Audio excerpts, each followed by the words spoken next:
The best podcast theme music in all of Oregon sports, maybe beyond, maybe the universe. The best podcast theme music, courtesy of Portland band Haystack Rock, my childhood friends. But also, I'm not even sure the band is still together. Can somebody get back to me on whether Haystack Rock is still performing or jamming in the garage? I'm not even sure.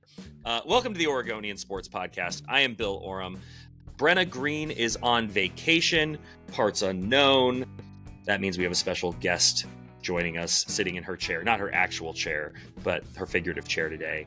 It is longtime Oregonian reporter, current, sometimes Oregonian correspondent, one-man show, sole proprietor of the world-famous Substack, the I-5 Corridor, Tyson Alger. Tyson, welcome into the podcast. Thank you. Thanks for having me, Bill. You caught me at a good time because I'm going to Africa next week. And so I'm going to be trying to sell some I-5 Corridor subscriptions on that continent. So I'm really just trying to back you up on like the worldwide success that you described me as there. Are you really going to Africa? Yeah, on Saturday. Yeah. Algeria? No, I'm going to Mozambique. My brother works in the Foreign Service, and he's been down there for like the last year. So we're heading down on Saturday for 2 weeks. Like just a quick little hop, right? Well, I guessed Algeria because Algeria has Alger in it, so it just seemed like a natural. Do you know what's funny? Because of like the SEO-ness in there, the I-5 Corridors podcast, I think, is like the number 11 football podcast in Algeria right now. I think it's solely because I get like the Podcast Connect emails every once in a while. And the Ducks are hot in Algeria. You're taking Oregon global. It's not Phil Knight. It's not all the merchandising and the branding. It's the I-5 Corridor and your presence. And I really don't think that I get enough credit for them. And I don't really want it, but I'm glad at least it gets acknowledged here in the proper channel. Tyson, I also would like to maybe quickly workshop something a little better for you than like sometimes correspondent for the Oregonian, because you have been, along with Shane Hoffman, our man on the scene for the Timbers and Thorns for much of this season. You've handled some Winterhawks coverage for us as they've gotten deep into the postseason in the WHL finals. Now, Game 3 is Tuesday night. So I wanted to try this one out. Tell me what you think of this. Instead of sometimes correspondent or former Oregonian reporter, how about this? Writer at large. I like that. Can it be senior writer at large? I've always wondered like how far you have to get into your career before you get the senior thrown in front of a title, and I've never quite understood what that meant. But I do like writer at large. That has like a Chris Jones-esque to it, and I appreciate that. So we are with Oregonian writer at large Tyson Alger, an entirely fictionalized, made-up title. Do I get more money out of this with the title change? You know, you're going to have to take that up with corporate, and when you take things up with corporate, probably not. Okay, Tyson, there's a bunch of things I wanted to talk to you about, and I touched on a couple of them. We'll get to soccer, we will get to hockey, but I do want to know, and I know I don't know if you watched the NBA lottery on Sunday, but the Trailblazers endured a third straight miserable season for a variety of reasons, but you could certainly say in the second half of the season they were not doing all they could to win games and avoid falling in the lottery. That said, a lot of injuries that kind of derailed the season. Shaden Sharp only played 32 games, I think. I actually think organizationally the Blazers would have been happy winning more games if it meant, being able to grow a little bit on the floor. Didn't go that way. Entered the lottery with the fourth best odds at the number 1 pick. Got jumped by 3 teams, slid to 7th. What was your reaction to seeing the Blazers' efforts this season ultimately be for naught on the lottery front? Overall, pretty disappointing. And I don't cover the Blazers nearly as much as you guys do over at the Oregonian, but I follow enough, and I've actually gone to probably 5 or 6 games a year is just like a fan. That's my friend group here in Portland. They like to go to Blazers games. That's what our group text kind of center around. And there was none of that this year. We went to one game this season, and it was because a friend's company had a box, and it was free food and drinks, and the Blazers got blown out, and that was kind of the end of it. And it was like, okay, well, this season seemingly has some sort of purpose to it because they're quote unquote tanking for the lottery, and then to just not have that rewarded at the end. And I know this isn't the best draft. This isn't like last year's draft per se, but to still have a completely like lost year essentially as from like a fan's perspective, and then to not have kind of like the carrot dangled at the end, it just um, I love the NBA, man, and I'm a late NBA. I'm late to coming around to the NBA. I didn't really become an NBA fan until I moved to Oregon, and it's been so fun to watch these playoffs and to see kind of like this new era of, it's kind of like the LeBrons and KDs and the Chris Pauls, like those old heads are kind of Hmm. transitioning out, and you have guys like Anthony Edwards and Jason Tatum and Jokic and Murray and all those new guys that are kind of part of this new wave. And from a Blazers perspective, you're just kind of sitting there going, what is there to kind of build around with this? And it just seems like, from a guy who doesn't cover the organization, it feels like this is just kind of like another, like, all right, just wait and trust us another year until we start really building this together. And at this point, I don't see the blueprint entirely as again, Yeah. somebody that's not super close to it. Well, I think the blueprint right now, and it's an important point that you're making, is that you're still sort of trying to figure out the blueprint. You're figuring out who works, you're figuring out what you actually have. And you can't say, "Oh, we've got this plan," when you don't have the core pieces in place. And so that's why drafting is so important, and why be doing well in this draft is so important. You're right, this is not viewed as a particularly strong draft. I mean, it's often called one of the weakest ever. We'll see. I think you still want to be at the top of it. You want to have your choice of the litter, right? Yeah. But I do think that there is opportunity in a draft like this where nobody really quite knows who's gonna pop from this draft, or who's going to um, who's going to be a miss. And you know, 7 and 14, I think ultimately are fairly valuable. I think that if there was somebody you wanted to draft in the top three, let's say, offering 7 and 14 in this draft is not insulting to move up, given just kind of the Yeah. the, the different opinions that are going to exist in every single front office. So I think there's opportunity for the Blazers. Of course, it's disappointing, and it sort of just like falls in line with the way things have been going. But I also think, and I wrote this in the column that ran on Sunday, I don't think that this draft really ever offered any shortcuts. Right. This draft, you were going to add two guys who you were hoping could help you kind of in the medium distance future, and then you were still going to be doing everything else you could do to develop the guys you have and put yourself in a position to be drafting well next year in a much stronger draft. So I actually think this draft is only marginally important. And so the difference between drafting, hey, we won the lottery, we got the first pick, and the seventh pick is actually not that big in the big picture. But I understand that's a very rosy way of looking at the situation.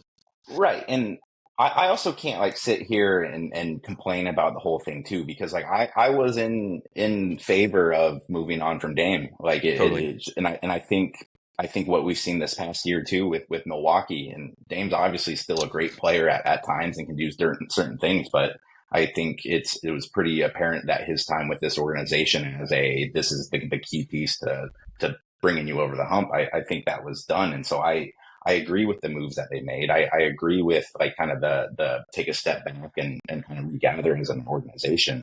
Um, Even though I wanted that, it's still a tough watch. Like when you get what you want, and then you do have to kind of take that step back and move on from a generational player like Dame, who was like worth the price of admission into his own. And this year with the Blazers, it was just kind of like you look at the opponent's schedule and see like, oh, who's coming to town? Maybe that's worth seeing. And there wasn't really just like a whole lot of that with this franchise this past year.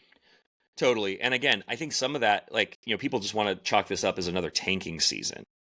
I don't think that's entirely fair. I think in the last month or two of the season, yeah, you could see them kind of shut it down, right? But you know, Robert Williams gets hurt at the beginning of the season. Shaden Sharp only plays a handful of games. Scoot Henderson misses a lot of time on the front end of the season. So a time when you would have been able to build excitement, kind of watch Scoot grow, he was injured at the beginning of the year. DeAndre Ayton was injured. You had just, I think there's a stat out there about how many games like their preferred starting five actually ended up playing together. But they, I think they missed the second most games due to injury.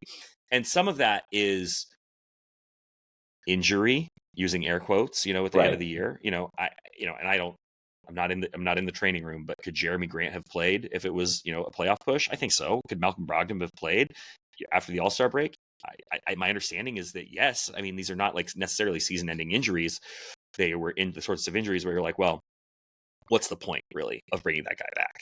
And so, again, not trying to say that those guys weren't hurt or weren't dealing with things. I think they were dealing with things, but there's guys dealing with things in the playoffs right now. It's just a different situation of where you are. So I do chalk this season up to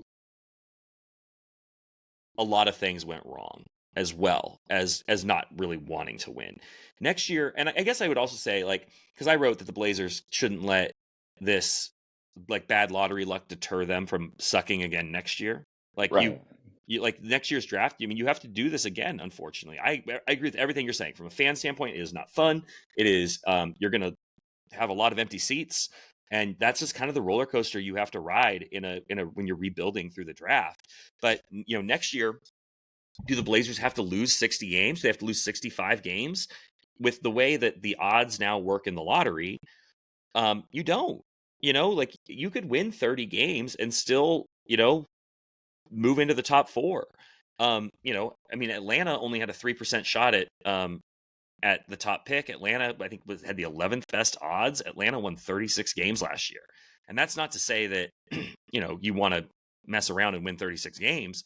But what I do think is there's more teams that are going to, that you have a much better shot at the 25 to 30 win mark of still moving in and getting a great player. So I don't think you have to be just like tragically awful next year. You might be anyway, but you don't think you have to be. When is the last time that the Blazers had like this long of a down period? Because I mean, like one of the things that's like constantly talked about through the highs and lows of how the team is playing is just like how well Portland supports its basketball team, right? And that's a reputation that Blazers fans like enjoy, and this is a basketball town about that. Right. But it does seem like there is some distance between the fan base and the ownership. You can actually go back to the last time that the Blazers. So they've missed the playoffs 3 times in a row, or three years in a row, which has only happened. They've only had 2 other stretches that were longer. So at the very beginning of the franchise, they missed the playoffs the first 6 years of the Blazers existing. Won the championship in 1977, of course. In 2003-04, they had they had the 5 seasons without making the playoffs. And that was when they, drafted Brandon Roy, drafted Greg Oden, and started building that core that we, know and love, right? Like that, those teams of the late, 2000s were, I think are the Blazers teams that a lot of fans identify with, where you have Wesley Matthews and Nick Batum and, obviously Brandon Roy, LaMarcus, and, Oden, who obviously never panned out. But I mean, that was rebuilding through the draft. And there was a lot of chaos at the top of the organization then too. I mean, there was, Paul Allen filed for bankruptcy in the middle of that stretch. There was a lot of concern that the team was going to move or the team was going to be sold. You had John Nash and Steve Patterson running the front office, and didn't really feel like they knew exactly what they were doing. So the Blazers felt similarly adrift then. And I realize we're talking about 20 years ago, but I do think that like it's a good reminder for fans that these things are cyclical, and that the Blazers will find their footing. I just don't know, how long that takes to find the right pieces. And I would urge people to look around the NBA at what teams are still playing and how they got to this point. Almost every team that's left, with the exception of the Knicks, like primarily built their team through the draft. Denver is playing with their guys. Denver didn't go through the same degree of misery that I can recall. I mean, obviously Jokic they find in the second round. That's kind of a franchise changer. Yeah, Hitting on a guy like that. it helps when you Hit, find one of the best players in the yeah, world in the second. ever. Yeah, Yeah. No, yeah, I mean, like hitting on a guy that can be a cornerstone of your franchise in the second round. The Warriors did with Draymond Green. I mean, who's obviously not Jokic, but just finding one of those type of guys in the second round is just an absolute game changer. But all these other teams have gone through it. I mean, Dallas went through it. Cleveland went through it. Obviously, Oklahoma City, to the ultimate degree, went through it. So I do feel like there's a reminder that like the league has shifted to where teams that are finding success have built through the draft and have gone through some of these painful periods. Do you think there is any sense of urgency that gets layered upon this, just knowing that it feels like Seattle is brewing for either an expansion team or to potentially take in a team? And I'm not sitting here and saying that like the Blazers are going to move to Seattle, but just we've seen how Seattle can take something like say like the Kraken and turn it into like one of like the showier things in the league. Like what would that, how would that impact Portland? I mean, again, maybe I'm too optimistic, but I see that only as a positive. I think that the Blazers and Supersonics had a great rivalry. Those games were a lot of fun. You had a lot of Blazer fans in Seattle for those games. You had a lot of Sonics fans in Portland for those games. There was a rowdy environment. I went to a bunch of those games when I was a kid. And dude, it'd be so fun to take the train up and like go for like a Sunday matinee rivalry and come back down. And I think that'd be great. I just think that would be a lot of fun. And I think that do I think this is true? I don't. I think that the Blazers will have a new owner before Seattle gets an expansion team. Okay. Like I think those timelines. I think the Blazers change happens first because if you subscribe to the idea that the Blazers eventual sale is held up by the TV rights deal, which seems like it's getting worked out and is close and obviously would go into effect in 2025. I think that gets the wheels turning a little bit more quickly on a sale of the Blazers. So you would have presumably in that scenario new money, new energy. And if Seattle came in and Melinda Gates is the owner of a Seattle team or something, and like you are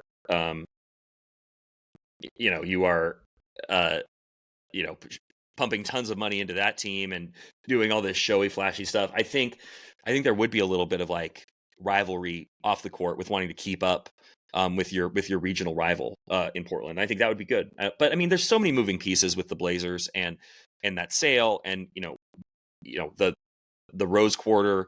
The Rose Quarter fits into the Albina Vision, where it fits into the I-5 capping, Lloyd Center, that whole Central East Side, is preparing for what should be a really big moment, and the Rose Quarter is a really important piece of that. So, there's just a lot of moving pieces that a new owner would have to get up to speed on really quick too. So.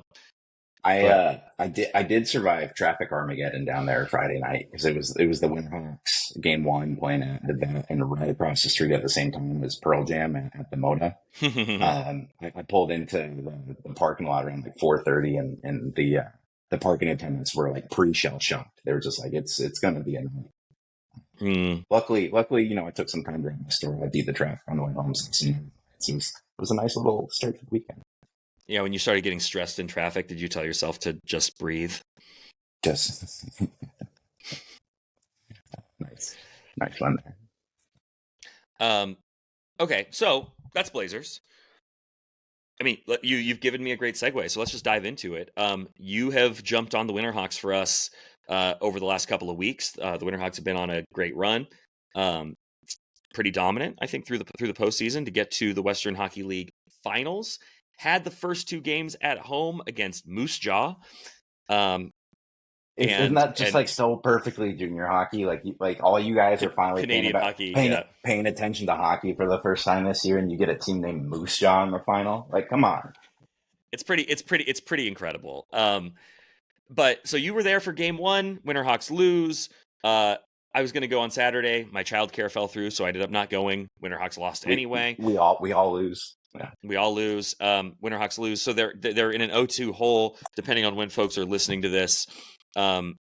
the game 3 is Tuesday night. We're recording Tuesday morning, so we don't know what happens in that one. Obviously, you'd like to see the Winterhawks show some fight. But tell me, I mean, you are a hockey guy. You grew up on the icy streets of Palmer, Alaska. You played hockey. You still play hockey. You play in an old man beer league, if I'm not mistaken. Yep, the little cuties. I get it because it's ironic. Yeah. But you are, but you get hockey in a way that I think a lot of people may not. And so, what has it been like jumping on this beat for a few days for us? And what have you learned about the Winterhawks? It's actually been challenging jumping on the beat for just kind of quickly, because as you said, I've played hockey my entire life. I still play hockey. I've never really written about hockey as like a professional. I think I covered one game on Deadline as like a high school intern for like the local paper. Scylla beat Colony 3-1. Trent Bowler scored 2 goals. It was my first byline ever. And that was the last time I think I ever wrote a hockey gamer. And so, like going down and going down to the vet and writing a couple features has been easy, because like I know how to like talk to the players and relate to them. It's not like when I'm over at Timbers practice and I've never touched a soccer ball in my life. Like I know hockey pretty well. But and this is getting into kind of the nuts and bolts of reporting, but like actually like writing a hockey gamer kind of on Deadline was like really, really hard, because like there's no like dead period in the action. It's not like soccer where like, it might be 20 minutes until the ball goes down to the other side of the pitch. Hockey's really fast. Junior hockey is incredibly fast. And especially with this Moose Jaw team that they're playing, they have several like draft like guys that are going to be in the NHL next year on their top 2 lines. And they're just so fast, and they play such a transition heavy game that if you're sitting, trying to write and kind of hone in a paragraph there's like a good chance you're going to miss a goal or two. Mm-hmm. It's challenging in that way. The in between periods, having 2 periods is kind of nice, so you can write some of like the nuts and bolts. But yeah, it's been fun. And the Winterhawks, like this Winterhawks team is so good too. Like they've been one of the better junior franchises in the Totally. WHL for the last like 15 years or so. But it's this streak that they've been on kind of post pandemic, where they really built that core coming out of the pandemic season. They got playoff experience the last 2 years, and this year coming into the year, they really just kind of enhanced and added to it. They made a couple trades. They have a goalie who 2 weeks in a row has been named the WHL goaltender of the year. Like they're a really, really good team. They're in the finals, and they're just playing a absolute wagon of a Moose Jaw team that really punched them in the mouth those first 2 games at home. But I was also watching Denver and Minnesota in basketball the last couple of games, and losing the first 2 at home, it's not a big deal these days. You can just go win on the road, right? As a native of the Great White North, Tyson, I'm curious, have you ever punched a moose in the jaw? I have not. I do remember though, 3rd grade, I was getting off the bus, and we had like a relatively long driveway that went up to our house. And that whole winter, we had a mom and 2 calf moose staying in our yard. We had like basically like this abandoned horse barn, and they bedded down there for the entire winter. And there was one time we were getting off the bus, and like the mom moose had come like all the way down to like the driveway and was like by the bus. And my mom came down with a baseball bat. And I remember being like, 3rd grade, being like, that's not going to do anything. Like, I appreciate the effort, Mom. The moose did nothing. I got a nice baseball batted escort back up to the house. But yeah, never actually full on approached one of those things. I learned very quickly in my Alaska time in Alaska that the physics doesn't really work there. So you and I have a lot of like life intersections, and for people who don't know, and I don't know really why they would, you and I went to college together at the University of Montana. We worked on the student newspaper together. Kind of by happenstance, we both end up back in Portland, home for me, but not for you.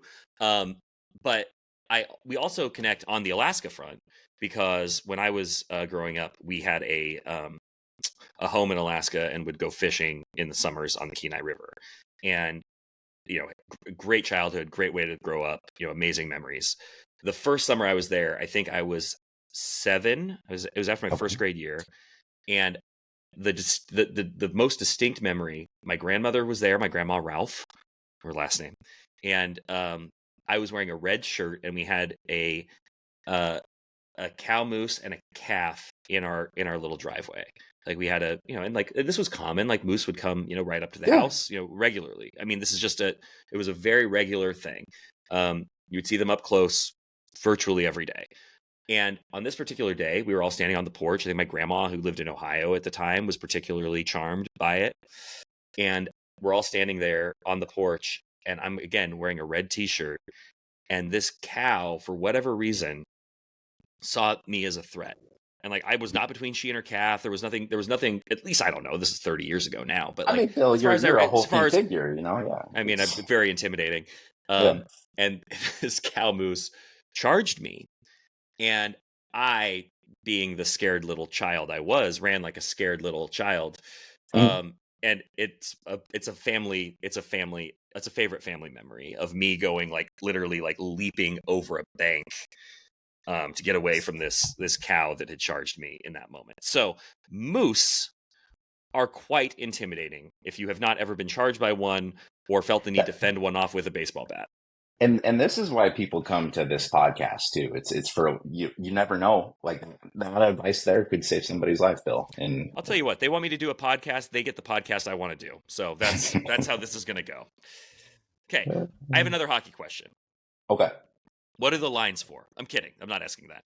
My real hockey question.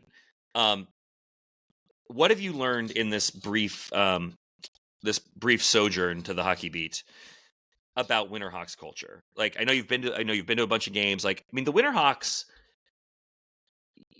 they may not move the needle if you aren't a fan, if you aren't paying attention to the Winterhawks, but they have such a loyal, passionate fan base, and those games are fun. Like I love taking my Dude, yeah. kids, and I just wonder, like, I know you've been as a fan before too, but like, I wonder if maybe covering a game you had a little bit of a different lens on it, and especially in the finals. What is your read on kind of where the Winterhawks fit into the Portland sports landscape, and kind of what those fans are like? Yeah, it's the Winterhawks fans are like super dedicated. I mean, like you do have like your base level of diehards. I think like, no matter the ups and downs of the team, there's a few thousand of them that are going to show up whether, the team is good or not. And fortunately, the team has been good for, quite some time. Yeah. It's the Winterhawk, the junior hockey bubble is fascinating because the actual, like, if you're talking about the quality of the athletes that are in front of you and like their potential into becoming very good pros, maybe only the Oregon Ducks are better in Oregon in terms of like, we have more first round draft picks. Like the Winterhawks have multiple guys on their roster who are going to be very good in the NHL very soon. So like it's a pretty high level of play, but it's also it's hard to track if you're a common fan because there's a draft, like there's the Bantam draft, which is like players get drafted when they're 14 years old, and that's how they get drafted into the Winterhawk system. Players can be traded. Like there's Josh Davies, the guy who scored the goal for the Winterhawks in Game 6 to beat Prince George. This is his fourth year of junior hockey. He started when he was 16. He got traded before this year. He feels like a seasoned veteran. And he just turned 20 years old. Like, Right. You're talking to this kid. He's like, oh, it's nice to not be hitting the golf course, this time of year. And it's just like, how old are you again? And so like, there's some aspects to it that complicate things, but especially as like they get further in the playoffs, I almost kind of equate it to college basketball around here. Like, you get your 3,000 to 4,000 people that show up at Matthew Knight Arena for the men's games, but then once the tournament starts, like everyone's talking about it. Yeah. And down at the arena, they had close to 7,000 for that game. It would have been nice to see it like a little bit more, but like it was a good rowdy crowd. They were competing against other things on Friday night, and it's an organization that's like very. You had kind of brought up culture a little bit earlier, but just like talking to some of the players, like when they get traded to Portland, they know it's a little bit different than if you're playing in like a Tri-Cities or like a Spokane or, like some of these other good programs. But yeah, well, Moose Jaw is pretty darn good too, but like they've had the stability of the same head coach. They have a head coach who, they have a head coach. Like he's the head coach. He's the general manager. He's like, he makes all the moves, and he can like back up and say like, I coached Sidney Crosby for 2 years, like with Pittsburgh. Like this is a guy who like really knows how to like Yeah. handle like this quality of player. And it's a really kind of fun organization to be around too, especially because like saying, noting like the quality of how good all these players are and like the future prospects they do, but then seeing like how much, because I cover the Oregon Ducks all the time, and it feels like, there's 100 players on the roster, and it feels like there's 300 staff members at this point. It's just such a Yeah. large entity. And with the Winterhawks, it's just like, it's a very small enclosed group. And it's fascinating to watch them kind of peak at, every May and June here. Again, my guest is Oregonian writer at large, Tyson Alger. Tyson, you've also been a huge part of our Timbers and Thorns coverage this season. Two franchises going in different directions right now. I would also, by the way, if you're not a soccer fan, or if you are a soccer fan and haven't really been reading our coverage on soccer, please go find the profile Tyson wrote on Phil Neville at the beginning of the year. A lot of depth on the Timbers' new head coach, who certainly arrived with a splash, a lot of scrutiny regarding his past tweets. I certainly wrote that I thought that Merritt Paulson could have done his fans the gift of not hiring a guy with a problematic past with regards to women. But I thought Tyson brought a real another, pulled back more layers to Phil Neville. And, especially coming into an organization that is looking to right the ship, has made a lot of changes, has replaced virtually everyone in key positions over the last couple of years. I thought it was just a great piece, Tyson. I was glad you wrote it. And I thought it set the stage for kind of this season. So that's one. Two, I'm wondering, you similarly to hockey, you've jumped into soccer, like you said, never really covered it, hadn't played it. You've now spent time around both the Timbers and Thorns. What has your experience been like covering soccer? I guess we'll start there. But then also, how concerned should we be about the Timbers, who can't seem to win? Yeah. And then how delighted should we be about the Thorns, who can't seem to lose? So little sliding doors here.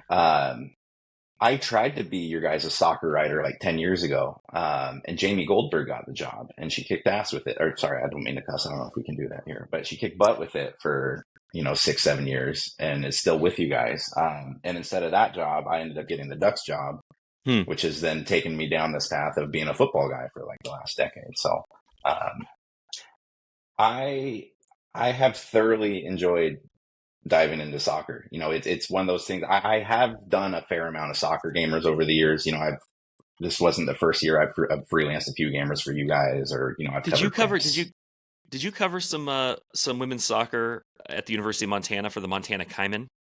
I think I actually got the coach fired.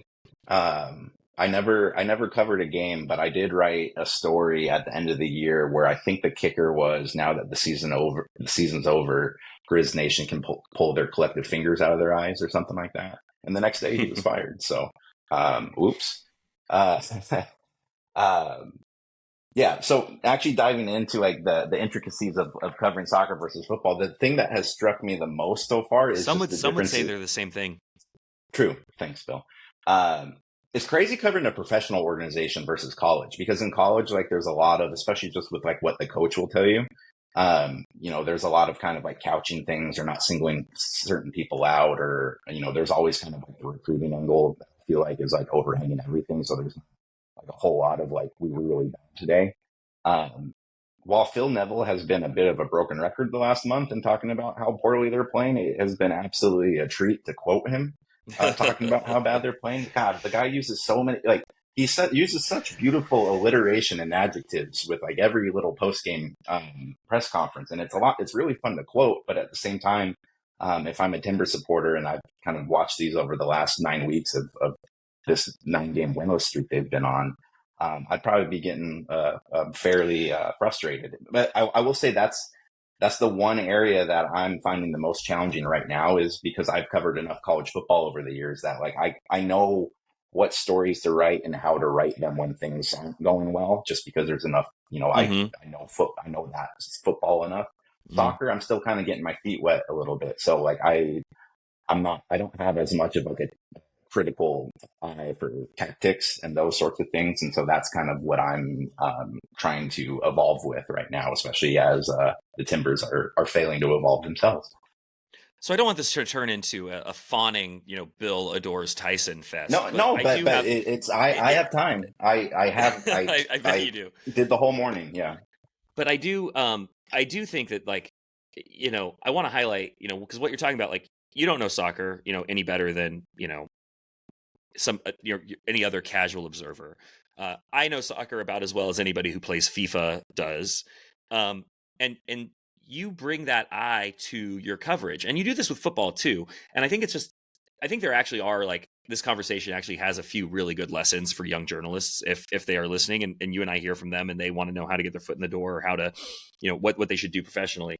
One thing I'll say is, so a couple things. One, you have become a football writer in your career, because of that sliding doors moment 10 years ago. Your career has pushed you toward football. You're known for your football coverage. And we're going to go this whole podcast, I think, without really talking about football. We're talking about hockey, we're talking about soccer, we're talking about basketball. And, there's a lot to be said for being a specialist in this industry and having being an expert on something.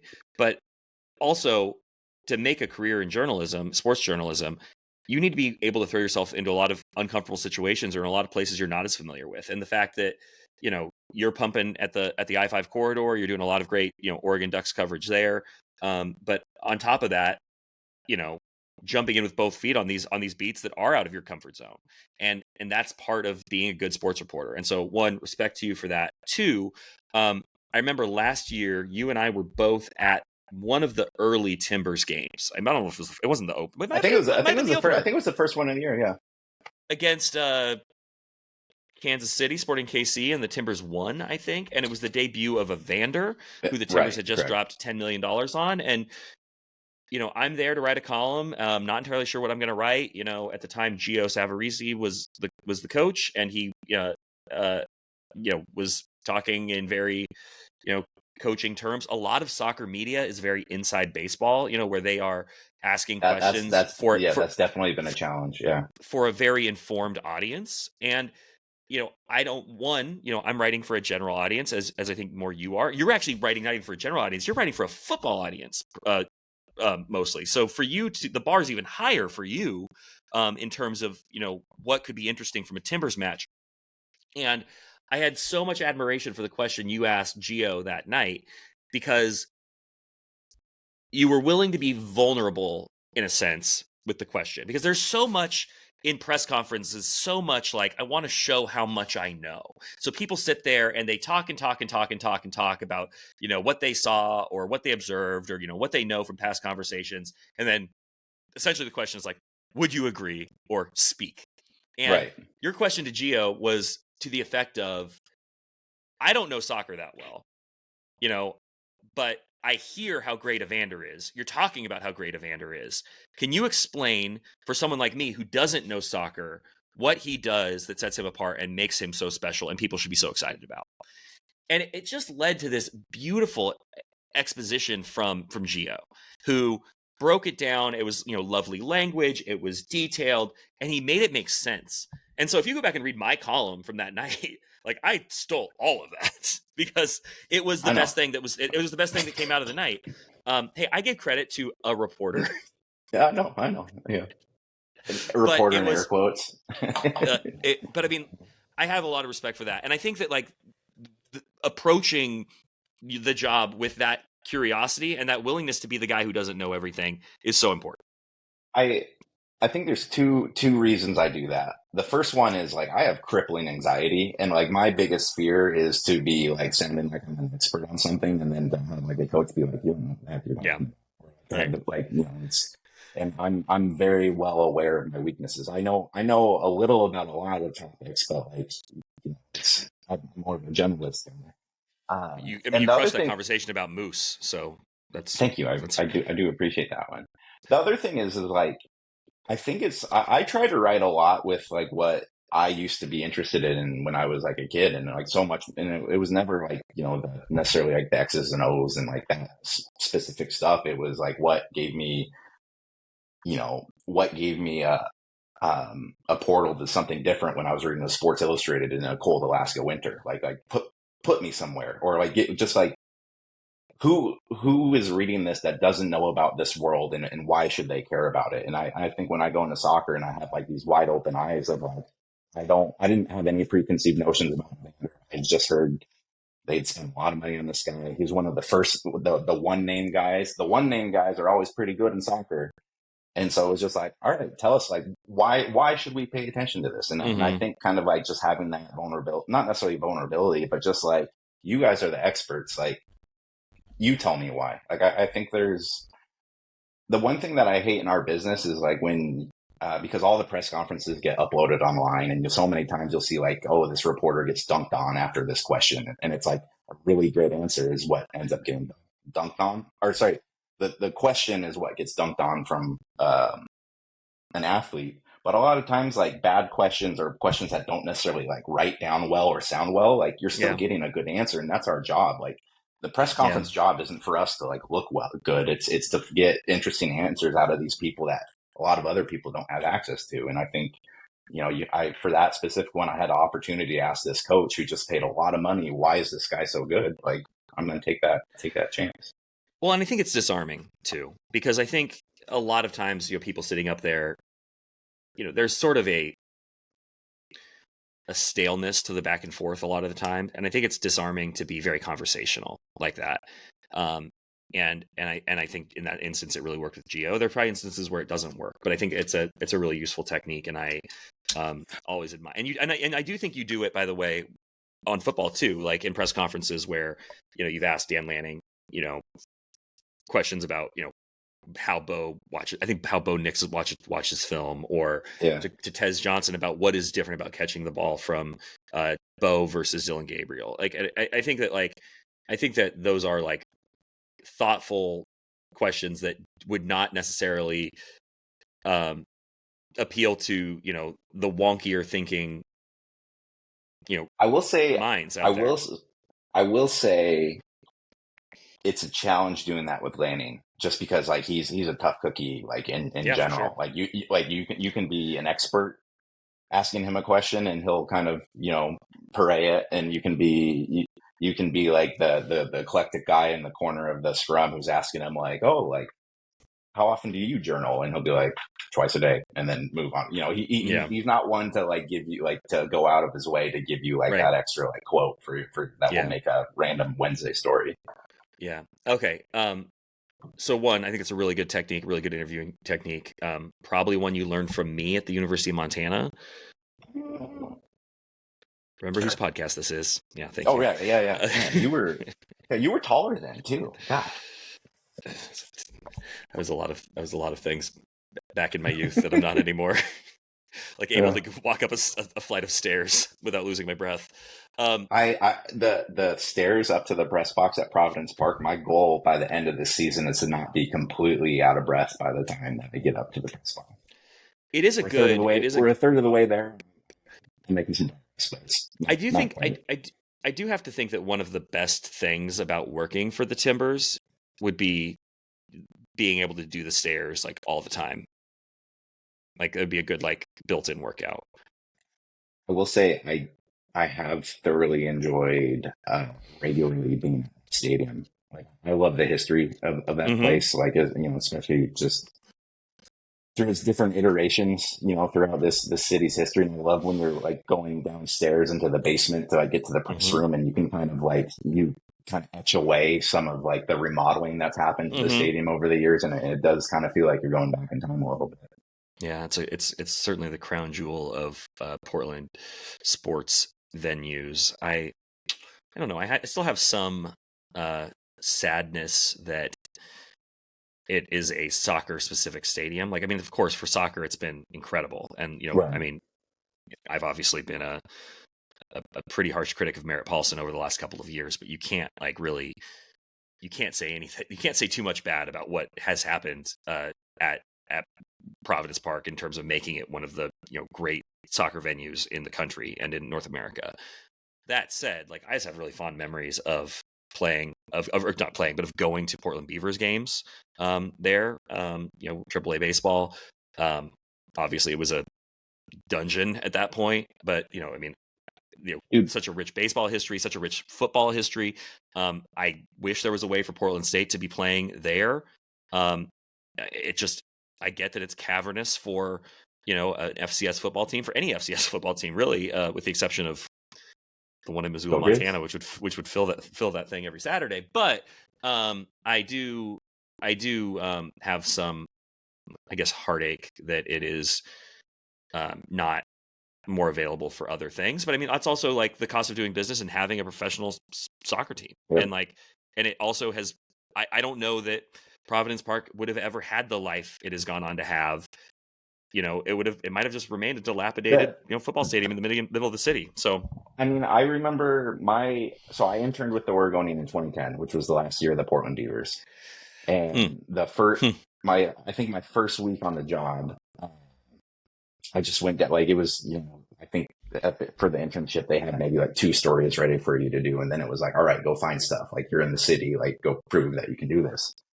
And I forget which team was playing the Beavers, but John Halama, former Mariners pitcher, was like in their bullpen making a couple of relief starts. And so I was like, I'm just gonna go walk down to the ballpark, interview John Halama, do like a little like former Mariner like in town, and it like just turned it into like a 500 word like Wednesday piece. And I was like, yeah, this is the best career ever. Like, all I did was like go down, like talk in the dugout, come back, like, man, like this is great. But then like you'd go to cover games and there'd just be nobody at the games. I did the last 4th of July game, which was packed. It was sold out. It was like picturesque, beautiful night. They did fireworks, and I was interviewing people kind of in the concourse, and like the general mood was like, oh, this is terrible. Like, why is the team moving? Like, this is one of our favorite traditions. Mm-hmm. And the follow-up question is, when's the next game you're coming to? Mm-hmm. Oh no, this is the only one. That was kind of the thing. And so I'm completely in the same mindset of you of I would love to see Portland State football playing there. I would love to see high school events return back to there. But at the same time, like if Portland wants to, continue to position itself as a professional city or those sorts of things, like you can't make an argument against the atmosphere that was at Providence Park on Sunday when Seattle was here. That was at Providence Park Saturday night when Seattle was here. I mean, you're getting 20,000 plus fans every time whichever of those 2 teams takes the pitch. Like, that's awfully impressive. Let's talk about those Thorns real quick. By the way, we have winners of 5 straight since Rob Gale took over as coach from Mike Norris, who's still on board as technical director. Obviously, a really slow start out of the gates for the Thorns. What has been Rob Gale's magic potion? Like, this is the biggest glow up for someone named Gale since Dorothy put on the ruby slippers. Just going to let that one sit here for a little bit. It was really good. I don't know. It's insane. Like, just the absolute energy though that's around like him and the players. I was at the not this Saturday's game, but last week's one, the 4th consecutive win, and just Christine Sinclair talking about like the freedom he allows them to play with, and how she's refound her love for the game, which I found to be a pretty significant quote coming from one of the most accomplished women's soccer players in the sport's history. Absolutely. And I think just the way that they were able to, with a new ownership, with like kind of new everything, the way that they were able to take Norris, keep him within the franchise, because he's still a valuable person for them, and like the roster liked him. It's not like it was this guy that they just didn't wanted out of the organization. The fact that they were able to kind of reposition that and completely turn around the fortunes of their season without bringing in anybody from outside, like it's baffling, to be honest, because like now, like they've completely positioned themselves, like they're in the hunt of the playoff race. Like, they have the talent to if they're playing to this potential, like everything that they had on the table at the start of the season is still completely in play. And that's unbelievable when you consider that they've essentially fired their manager a month into the season. Right. Tyson, I think we've kind of hit everything I wanted to hit. But I mean, do you have anything else cooking in the hopper that you'd like to talk about? Anything with the Ducks that has been on your mind? Brenna and I have been talking obviously about Oregon's dominance of the transfer portal. The spring game obviously is now a few weeks past. But as you're looking ahead to this Oregon season, the move to the Big Ten, what is interesting to you about sort of this new chapter they're stepping into? One of the things that just kind of has me going right now is like, we know Ohio State's going to be a big rival. We know Michigan's going to be a big rival. Like, who are going to be those teams that in like 2 years you're like, I hate those guys. Like, just kind of like the natural kind of like sub rivalries that kind of take into account within the schedule. Like, is something wonky going to happen at Purdue this year? Is they have like all these other auxiliary teams that I think people are overlooking. Like, this is a monster conference. There's a lot of really quality teams, and just I want to see if the overall kind of like base level is above. Like, are there still kind of like who's the Cal? Like, who's the pre Fish Arizona? Just kind of like those kind of middle ground teams. Like, which the Ducks always. This is basketball, but like Oregon always struggles to go play at Colorado. Like, right? Where's that road trip now in the Big Ten? So those are some simplistic things. As for the actual football team, I mean, it's this on paper, this is the most sound Oregon football team we've ever had going into a season with probably the least amount of question marks. And it's the question marks keep disappearing with the transfer portal, because it's like every time it opens, they go and add like two potential all-conference defensive linemen. They've added, the best quarterback in the portal. They've added multiple wide receivers. And so like they have all that. I think at this point with like this landing squad, where the base level is. I just don't think you're going to know really until, what is it, October 11th against Ohio State. That game comes real quick, and that's going to be the measuring stick, because Ohio State's going to be really good this year. But also I'm curious to see just how the kind of nuances and flow of the season goes in this new expanded playoff, because if this was still the 4-team thing and you have that game second week of conference play, like that's the biggest game ever, and now it's not necessarily one that will knock you completely out of the playoff race. Tyson Alger, thank you so much for coming on the Oregonian Sports Podcast. I'm going to instruct everyone here listening to us to read your work in the Oregonian, to read your work on the I-5 corridor. He is Tyson Alger. He is the sole proprietor of the I-5 corridor, writer at large for the Oregonian, and a completely made-up title that we are going to make sure sticks. He has the 11th most popular football podcast in all of Algeria. Tyson Alger, this has been an absolute pleasure. Go Grizz. Go Grizz. My fellow University of Montana alum. Thank you for being here. Hopefully we can do this again soon, the next time Brenna takes a vacation. Absolutely. Thanks, Bill.